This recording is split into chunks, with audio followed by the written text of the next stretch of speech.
Glenda Jackson. Speaker, it's hardly a surprise that Baroness Thatcher was careless over soup being poured over Lord Howe when she was apparently perfectly prepared to send him out to the wicket with a broken bat. Mr. Speaker, when I made my maiden speech, all in this chamber, a little over 2 decades ago, Margaret Thatcher had been elevated to the other place. But Thatcherism was still wreaking, as it had wreaked for the previous decade, the most heinous social, economic and spiritual damage upon this country, upon my constituency and my constituents. Our local hospitals were running on empty. Patients were staying on trolleys in corridors. I tremble to think what the death rate for pensioners would have been this winter if that version of Thatcherism had been fully up and running this year. Our schools, parents, teachers, governors, even pupils seem to spend an inordinate amount of time fundraising in order to be able to provide basic materials such as paper and pencils. The plaster on our classroom walls were kept in place by pupils' artwork and miles of sellotape. Our school libraries were dominated by empty shelves, very few books, and those books that were there, again, were being held together by the ubiquitous sellotape and offcuts from teachers' wallpaper used to bind those volumes so that they could at least hang together.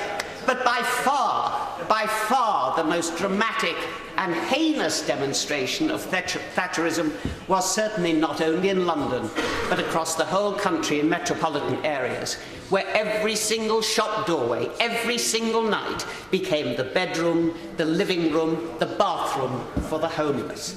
They grew in their thousands. And many of those homeless people had been thrown out onto the streets from the closure of the long-term mental hospitals. We were told it was called care in the community. What in effect it was no care at all in the community. I was interested to hear about Baroness Thatcher's willingness to invite those who had nowhere to go for Christmas. It's a pity she didn't start building more and more social houses after she entered into the right to buy. So perhaps there would have been fewer homeless people than there were. As a friend of mine said, during her era, London became a city Hogarth would have recognised, and indeed he would. But the basis to Thatcherism, and this is where I come to the spiritual part of what I regard as the desperately wrong track that Thatcherism took this country into, is that we were told that everything I had been taught to regard as a vice, and I still regard them as vices, under Thatcherism was in fact a virtue. Greed, selfishness, no care for the weaker, sharp elbows, sharp knees, they were the way forward. We've heard much over and will continue to hear over the next week of the barriers that were broken down by Thatcherism, the establishment that was destroyed. We can't take it.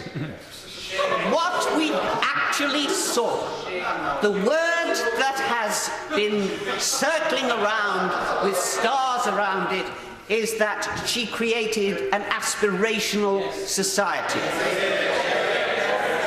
It aspired for things. As indeed one of the former prime ministers, who himself had been elevated to the House of Lords, spoke about selling off the family silver, and people knowing under those years the price of everything and the value of nothing. What concerns me is that I am beginning to see possibly the re-emergence of that total traducing of what I regard as being the basis, spiritual nature of this country, where we do care about society, where we do believe in communities, where we do not leave people to walk by on the other side. That isn't happening now. And if we go back to the heyday of that era, I think we will see replicated yet again the extraordinary human damage that we as a nation have suffered from, the talent that has been totally wasted because of the inability to genuinely see the individual value of every single human being.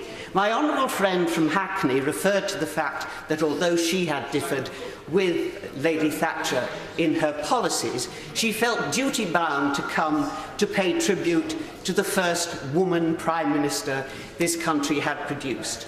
I am a generation who was raised by women. The men had all gone to war to defend our freedoms.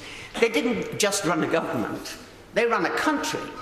And the women that I knew, who raised me and millions of people like me, who ran our factories and our businesses, put out the fires when the bombs dropped, they would not have recognized their definition of womanliness as being incorporated an iconic model of Margaret Thatcher to pay tribute to the first Prime Minister deputed by female gender.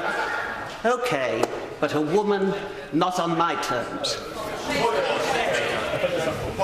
Point of order, Sir Tony Baldry. Mr. Speaker, the conventions of the House in respect of those occasions, rare occasions, on which the House chooses to make tributes to a person who has been deceased are well established. This is not and has never been a general debate on the memory of the person who has been deceased, but an opportunity for tributes, not an opportunity for honourable members to denigrate the memory of the person who has been deceased. Resume his seat. I'm grateful to the honourable gentleman for his, and I use the term advisedly, attempted point of order. Let me be explicit for the benefit both of the honourable gentleman and of the House. All honourable and right honourable members take responsibility for what they say in this place.